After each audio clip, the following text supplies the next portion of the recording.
And now, you're tuned in to RBLR, the home of Tampa Bay's Reveler Sports.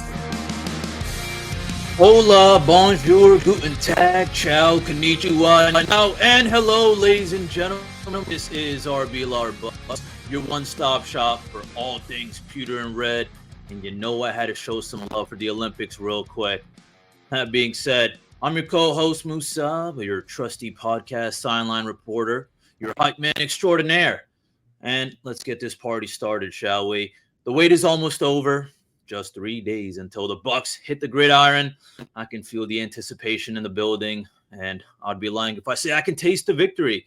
But a wise sage once said to me at this dive bar, "Who cares? Let's spit in the face of that nonsense." And I told that man, I said, "I care, man. It's preseason. All right? And I know you care too. You made it. You survived the offseason. You are a conqueror. All right? So let's celebrate with some football talk. Pat yourself on the back. It's been an interesting offseason, and now the real fun starts now. And speaking of fun, if you're enjoying the ride, don't forget to hit that like and subscribe button and show some love to our other RBLR squads, covering the Rowdies, Rays, the Lightning, and our newest team, the Tampa Bay Sun. All right, well, with preseason kickoff right around the corner, we got a lot to discuss, from contract extensions to starting lineups and backups. It's going to be a wild ride, I'll tell you that. But so grab a cold one, my friends. It's game time. And I'll say this. The podcast brother in arms, Zone Blitz Zach, is out this week. But if you know Zach, you know he will be back. But as of now, I want to bring in the man who knows football like the back of his hand. He is what I call a gridiron guru, or maybe a playbook poet, or a quarterback whisperer. Ladies and gentlemen, please welcome the other half of your dynamic duo tonight, the incredible Carter Brantley. What's going on, Carter? Just chilling, man. I'm super stoked for this weekend. Like you said, preseason football on its way. I watched some Bears Hard Knocks this morning while I was working. Did you watch the first episode at all, or that? No, I didn't watch the first episode. I know they also had that Hall of Fame game that also ended got early, rained right? out. Yeah. I didn't watch any of it. I didn't see any highlights. I don't know if you did or if there was anything special from that. No, it was kind of Yeah.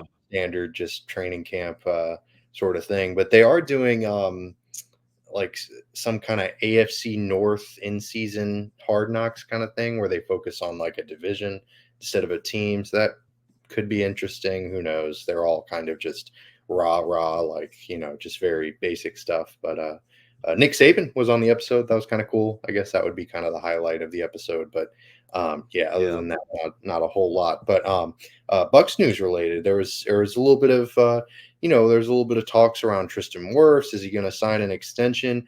It's official. Tristan Wirfs has signed that extension. It's record breaking for offensive linemen. He set the market for offensive linemen. Well deserved.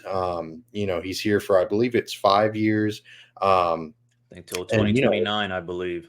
Yeah, exactly. Yeah. So it's very exciting.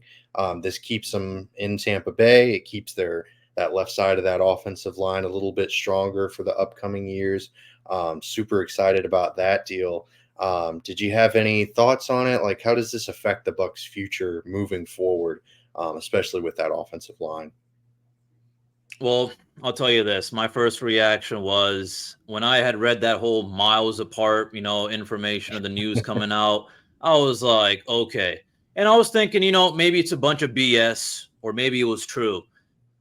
And if so, I don't know. But I'll tell you this, don't doubt the power of our magician, Jason Light. All right. So at the end of the day, I knew something was going to work out. I don't know to whose advantage maybe, but Wirfs, he is what I call the cornerstone of this offensive line. And, locking him up, in the long term, it's perfect for us. I feel like this is something we've been dealing with for the last couple of years. And, at least having a guaranteed stability from one position, it's real nice. Well, actually, I'll say two, because that guy can go from right tackle to left tackle to right tackle. So, yeah.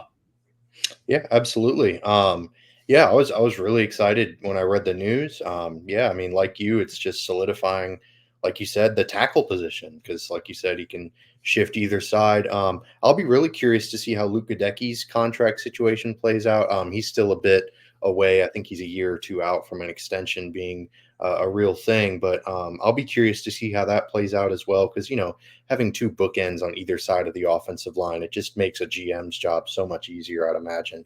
Because an offensive line is just so important, especially as the Bucs move forward into whatever comes next, whether it's Baker, whether it's bringing in a rookie, whatever the case may be. That quarterback position is so important, and it makes their job a lot easier, whoever it is.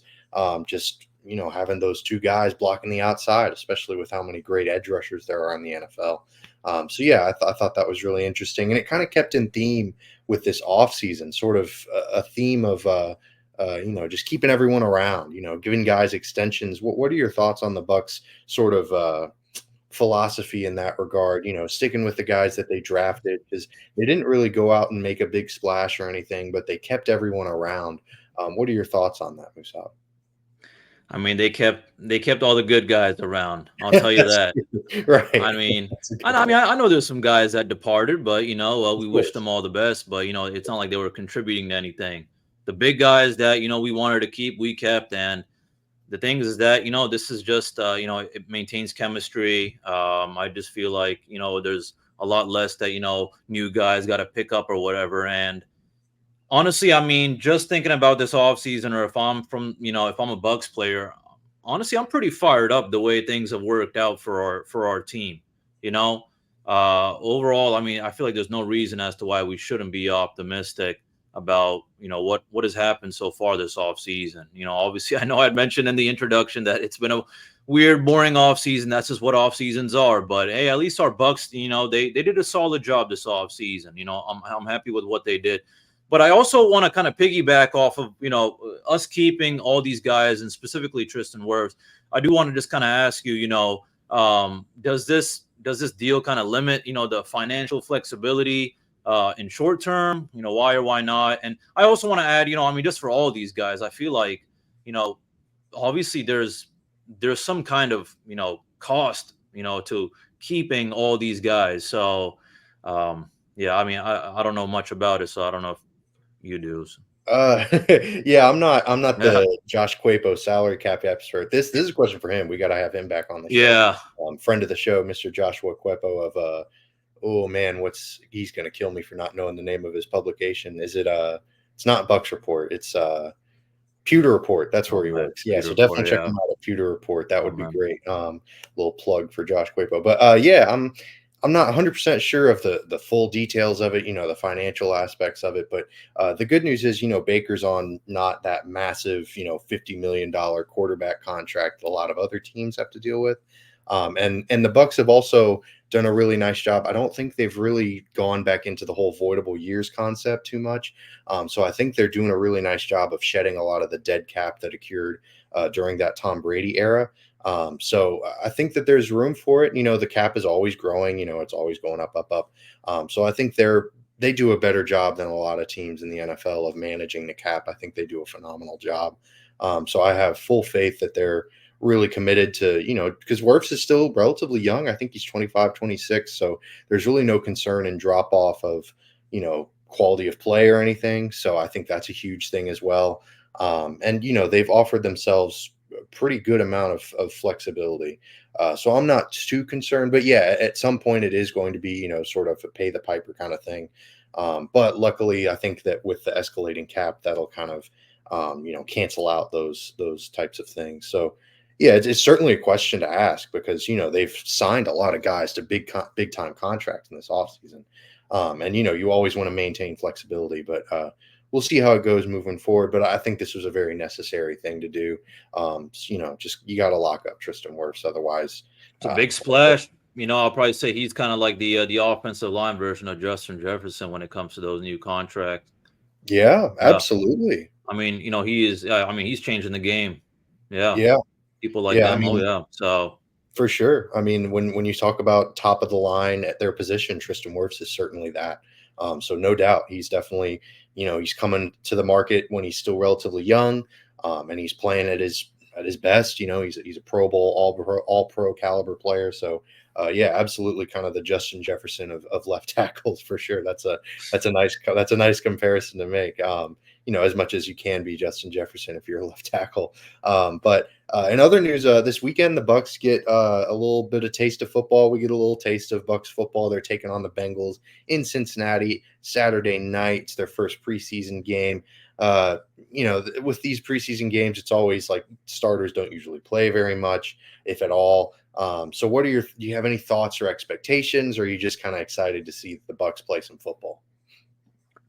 I'm excited to see the Bucs play some football.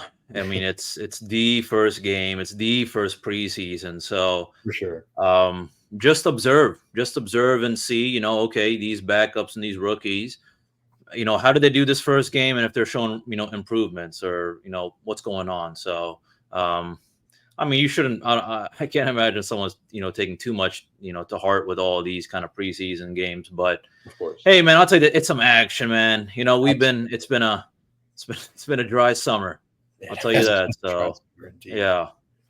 Yeah, I mean, we're just inching closer. It's just another step towards the regular season. College football is right around the corner, and preseason games always kind of signify that. So that's kind of fun too.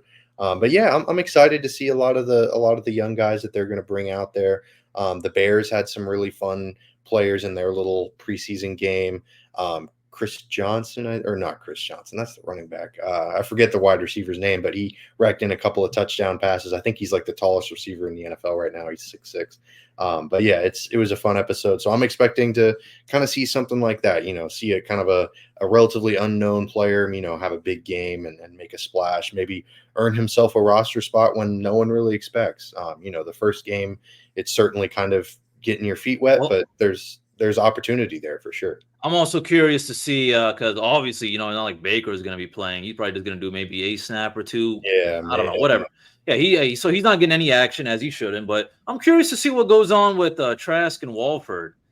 And I don't know. I mean, I know they have another guy, Zach Anixtad. I don't know anything about him, so I don't know if he's even going to get any action. But I'm curious to see how much the QB responsibility is shared between Trask and Walford, or at least what's their approach. I mean, I know it's preseason, but hey, I'll tell you this: it's first time we're going against some opponents other than our own defense. So, yeah.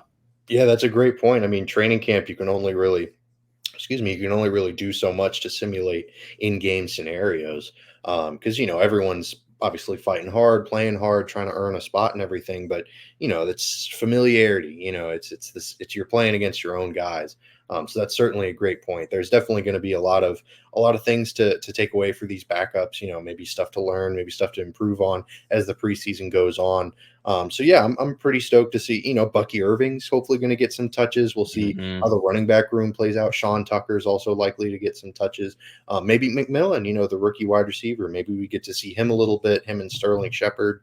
I don't know how much Trey Palmer plays. I think obviously Evans and Godwin aren't playing, so it'll be interesting to see how a lot of the receiving core works out. So it's going to be pretty interesting. But if you're looking for an interesting addition to your wardrobe, if you're looking for a starter, they're not playing in the preseason. This is some regular season gear right here. Definitely head to shop.rblrsports.com. We've got some great stuff there for anything Tampa Bay sports related. Definitely check it out. If you're looking to gear up, the preseason's right around the corner and the regular season will be right after that. So if you're looking for some gear to be wearing to, like that local dive bar, that Musab's talking about, definitely got to check it out. We've got it all, and we'll give you a promo code to celebrate the start of preseason. That's Cannon, CANNONS. Type it in and get 10% off your entire order. All right, and so in the second half of the episode, in other Bucs news, we're going to be talking about the depth chart. There was kind of an unofficial little depth chart released. That it's hard to put too much stock into these kind of things because they're probably not going to stick with a lot of these guys, but I thought there were some interesting little notes to make. First, we start with Zach's favorite player. It's a shame he's not here. This is kind of a chance to crap on that. Graham Barton taking the backup spot to Robert Hainsey. Do you kind of see this as just like, oh well, Barton's got to settle in, like they just want to give Hainsey some more time? What did you think about this? Do you expect Hainsey to hold this spot over Barton for very long? I don't know. Maybe I guess it. No, I don't think Hainsey's. I don't think Hainsey's gonna hold it for that long at all. I mean, if he keeps doing well and Barton doesn't end up, adjusting too well as a rookie, then yeah, I think Hainsey's, gonna take the role. But I'll tell you this: Hainsey's on the biggest chopping block this year because you just drafted Graham Barton in the first round. You got the first round right behind you. Trying to snag that spot / probably will snag that spot. Yeah. So yeah, I mean, I don't know. I guess maybe the Bucs are just like, oh well, I guess technically since Graham Barton hasn't played, a down in the NFL, we can't put him as a starter over Robert Hainsey. Who knows? But yeah, Bucky. I know Bucky. I think Bucky's. I think actually third string right now, or is he second string? I think he's actually third. Yeah, he's behind Chase Edmonds actually. Yep. So he's third. Hell, even Tyke Smith, I think is third string right now too. So I mean, I think that's going to change as well. Yeah. It's just whatever. These are just like, hey, at least maybe it's just kind of being respectful to the returners. For sure. Yeah. Yeah. I did think it was kind of interesting. But Servassier Dennis, I believe, if I'm reading it correctly, he's fourth on the depth chart. Kalen DeLoach, that's a brand new name for me. I think he's an undrafted guy. He's the third stringer and the interior linebacker spot. That was kind of an interesting surprise for me. Another thing is JTS and Yaya both starting over Braswell, playing into that rookies not starting theme. Do you think that JTS and Yaya hold those spots, or do you foresee Braswell sneaking up and taking JTS's spot maybe throughout as the season, even as the preseason progresses, not much less the regular season? What were your thoughts on the outside linebacker spots?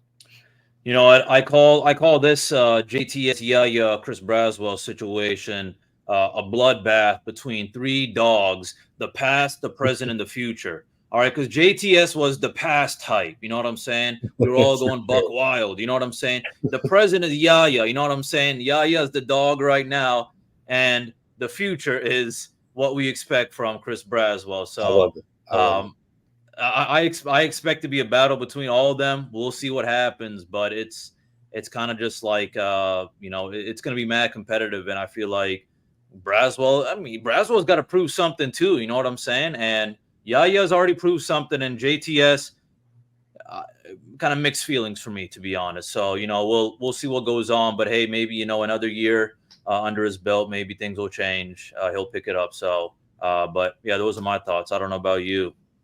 Yeah, I mean, definitely not super. I love the past, future, present thing. That's great. I think that's super accurate. Just because, I mean, they rejected JTS's fifth-year option already, and the likelihood that they're going to bring him back, like he's still got that first-round label on him, so he might, and he's an edge rusher, so a team outside of the Bucs might take a chance on, maybe he just needs a change of scenery type of thing, and maybe give him like a 1-year deal with a bunch of incentives laden in. So it's kind of put up or shut up for him time.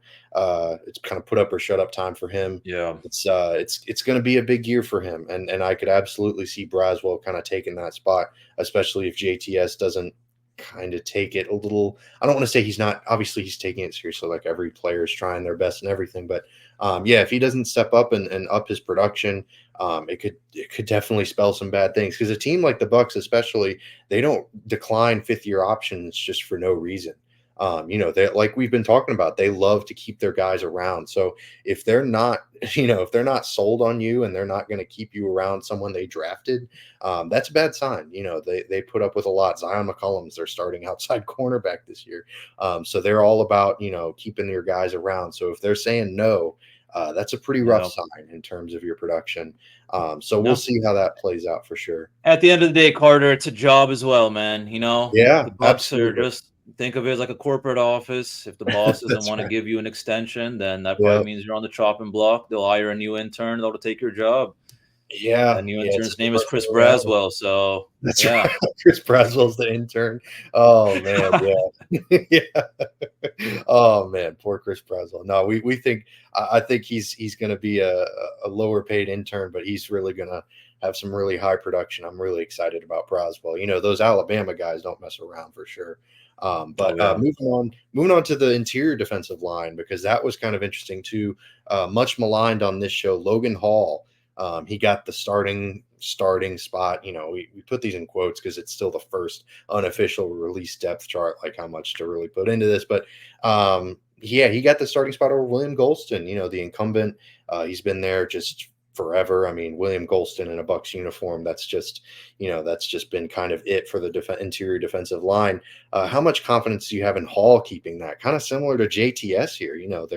They're both, high draft picks. Logan Hall, a second round pick, JTS a first, but they're still both kind of have failed to meet expectations. So do you think Golston's just kind of taking a little break? Maybe they're saying, hey, Golston, you're going to pretty much sit most of the preseason. He's got a lot of mileage on his treads, on his tires. So maybe they're thinking, let Logan Hall try to earn a spot.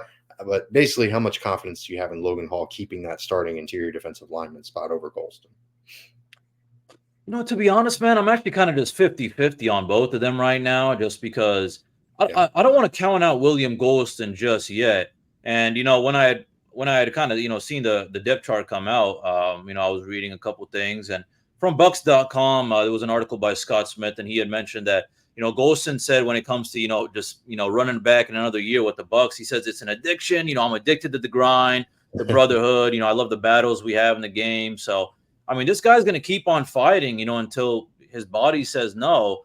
And, I mean, he's had a pretty solid career with us as well. If I need to mention this again from the article, out of the 169 games he started, 88, he's racked up almost 20 sacks.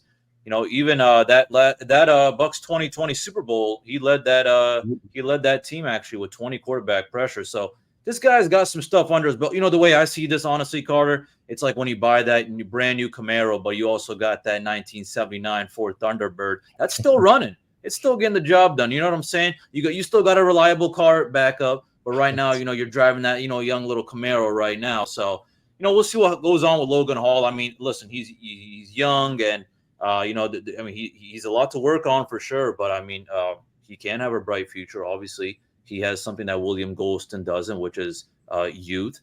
So if he takes that to his advantage, then so be it. Then I think, yeah, he has a chance. But I'll tell you this again, it all just comes down to, who wants it more bad. But I think keeping Golston is just kind of just having that like safe. It's like just having a safe kind of guy, Yeah, he's reliable. And I think he knows his role too. He's not those kind of, Devin White kind of people where he's kind of crying about, how come he's not getting this or that or whatever. He knows exactly where he stands. He's happy to put in the work. I think he's just happy to be with the Bucs. I'll tell you that. I think he's still happy just to be playing football. So I love it. Yeah, absolutely. He's definitely the guy that they bring in just to kind of shore up their interior. And I love the comparison to the old reliable car. He's definitely the car that hasn't broken down. He's stayed relatively healthy. Knock on wood. Good gracious, definitely don't want to jinx that. But he's been really solid. He's been a Buck his whole career for a reason. They really like him, and he likes being around here. So it's just something that's keep the good vibes going type of thing. So I dig it. But speaking of keeping the good vibes going, there's a lot of talk. I think we talked about it earlier in the offseason, but I wanted to check in and see how where your head was at in this regard. But Todd Bowles, he's entering kind of this interesting year. He's had so much success in terms of Bucs history. He's won the division, several years in a row now. I mean, they've made the playoffs every year under his tenure, but yet he's still kind of high on a lot of lists of coaches likely to be fired. I just think that's fascinating because I get that Bowles has been much maligned. He's been talked about a lot by Bucs fans. People kind of like to rag on him, and I get it. There's a lot of things that he does that are weird and interesting.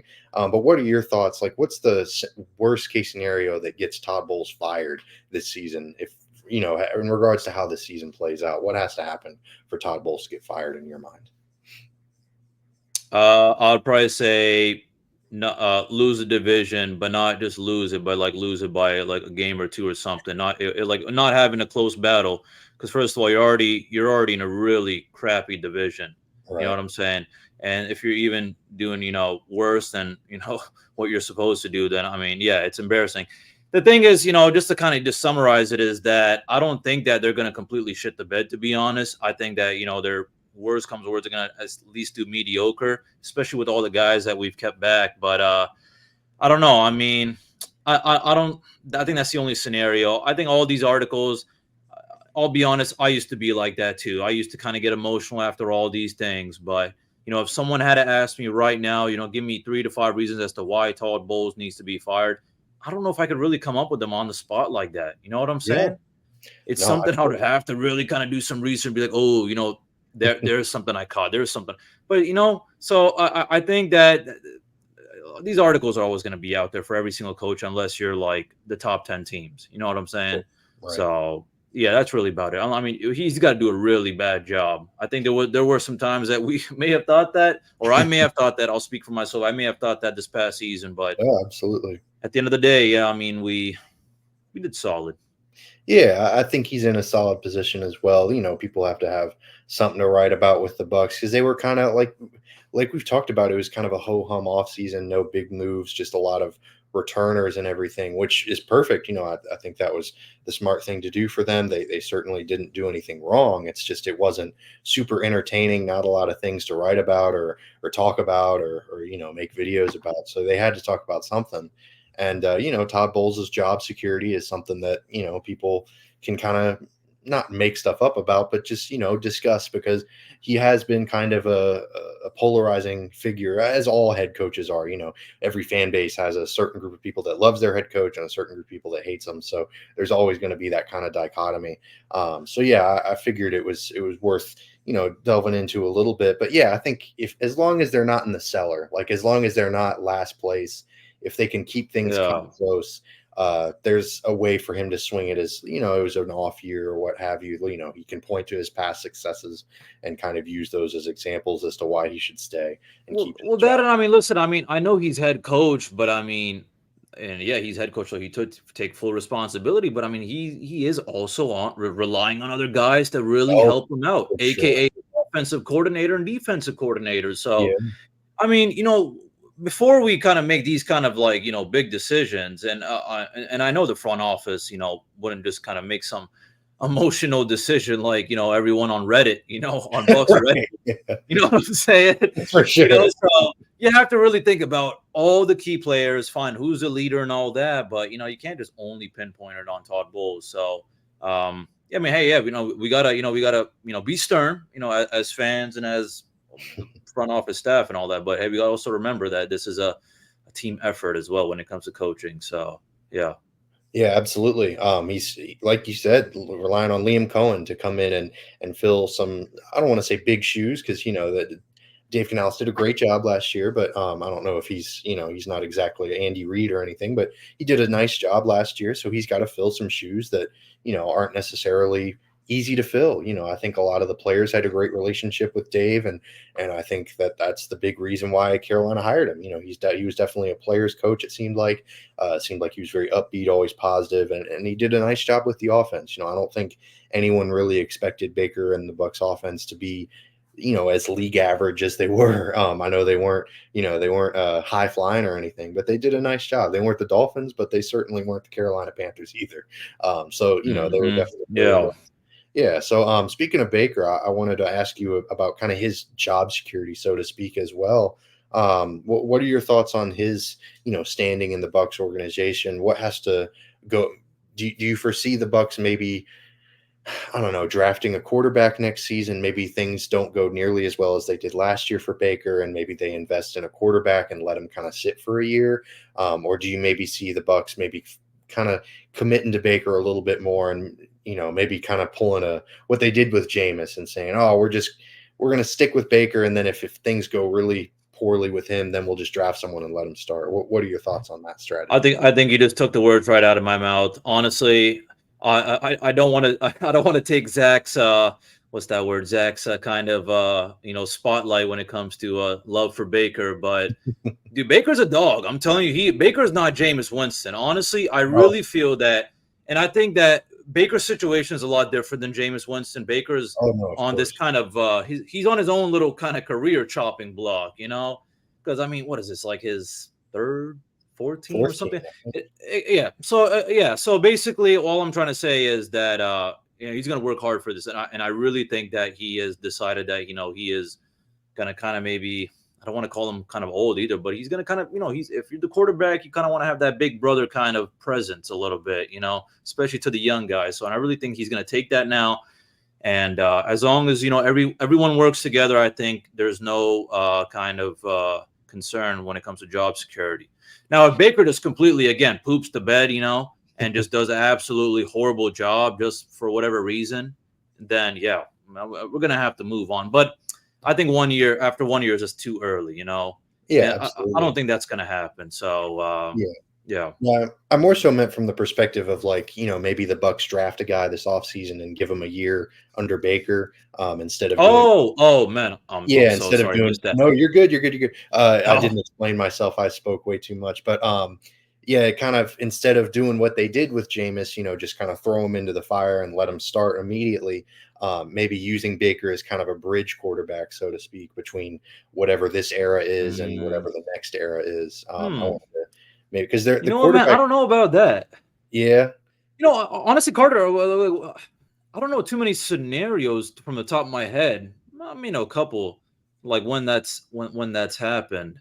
So Yeah, I feel like it's kind of tough. too early for. I feel like it's too early for Baker to be that kind of bridge level, For sure. And it's tough because the So Bucs have never really had quarterback stability to even have like a bridge quarterback. Like sort of almost yeah. every quarterback in their history has been a Yep. bridge quarterback. Well, you know what? Our producer. I want to give a shout out to our producer. Yeah, he did just drop. Yeah, Patty Mahomes' name. Brady Technically, sat behind Drew we can Bledsoe, even say Brady. Yeah. So Aaron yeah, Rodgers, I and guess. Jordan Love. Aaron Rodgers. What didn't Lamar Jackson? No. Did Oh, he he sit? sat for a Someone while. sat Like behind. he didn't Behind sit Joe the whole Flacco, year. right? But he sat for like Yeah. 12 games Okay. or so, and then Joe Flacco got hurt Okay. and Lamar stepped in. Okay. So it was like a little mini bridge. Okay. Yeah, for sure. So it's an interesting Okay. strategy that I wish more teams employed, just because it Yeah. seems like it's if you can commit to it, if you can just say, nope, you're not seeing the field. Because so many teams say that Yeah. they do it, and then they reverse course, and then they're like, oh well, the GM's like, oh, my job's on the line, and the coach is like, oh well, I can't just keep putting the worst quarterback out there. So yeah, it's a tough thing to commit to, but I think if the Bucs could do it, I think that they could be pretty successful because it could be interesting. Not that Baker's like the sage super wise quarterback or anything, but he's been around. Like we said, this is his fourth team. He's dealt with being a first overall pick and the failure that he had to deal with in Cleveland. It's so he could teach someone a lot. Just about Yeah. not only being a quarterback, but dealing with adversity. Dealing with the challenges of being in the NFL. Yeah. I think that would be an I interesting. don't know, but I don't know if the Bucs. But I mean, obviously their front office thinks a lot differently than I do. Obviously, there's a reason why they work there and I don't. But no, what I'm trying to say is, the way I feel about getting a new quarterback or this whole kind of bridge situation is, I feel like getting a quarterback or drafting, especially like a first rounder or a second rounder, a guy that you want to create a bridge for. It's tough, man. Honestly, it's like buying a car. Honestly, buying a car sucks. You know what I'm saying? Because first you go there, and then that car salesman's just being a sleazeball. He's trying to, I don't know. You know what I'm saying? It's never a walk in the park when it's coming to buying a new car. So, but I will say sometimes it does. Sometimes it does work out. Some people, they do a lot of research and if they get the right car at the right price and boom, they're happy. Right. And that's what happens with these kind of draft steals or some of these draft picks, like Patty Mahomes or Lamar Jackson, whatever. You get the right guy. So, but I don't think Baker Mayfield is. I don't think he's at that bridge stage yet. And even if things don't work out well for him this year, I still think it's too early to think about that. Honestly, I say if anything, if we're thinking about quarterbacks, if nothing happens, if we don't see anything from John Wolford or Kyle Trask, and I want to see someone new, or I want to see something because, God forbid, Baker gets injured. Our team's going to be relying on Kyle Trask and John Wolford. And right now, I have no idea how to feel about that. And I'm looking forward to this preseason to seeing maybe if I have some different feelings. Yeah, for sure. It'll definitely be a sort of an interesting little storyline to see play out, whether Trask or Wolford wins that backup position. I think that'll be something that we're talking about a lot. But we're nearing the end of our episode. We really appreciate y'all for sticking around with us and, listening to us talk about some Bucs football. We'll be back next week, and the Bucs will have played a preseason football game, so I'm sure we'll have plenty to talk about there. And definitely give us that like and subscribe if you want to hear more from us. Give us that follow at RBLR Sports. As the regular season starts, we're going to have buttloads of more content coming out, and we've got some great stuff across our channel to check out as well. So like I said, we really appreciate y'all for tuning in. Thank you to my co-host, the great Musab Tariq, as always, and we'll see y'all next week. But as always, go Bucs. Go Bucs.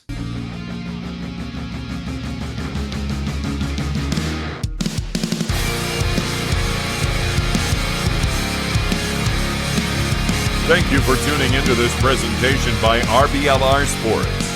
On your way out of the stadium, please remember to like and subscribe.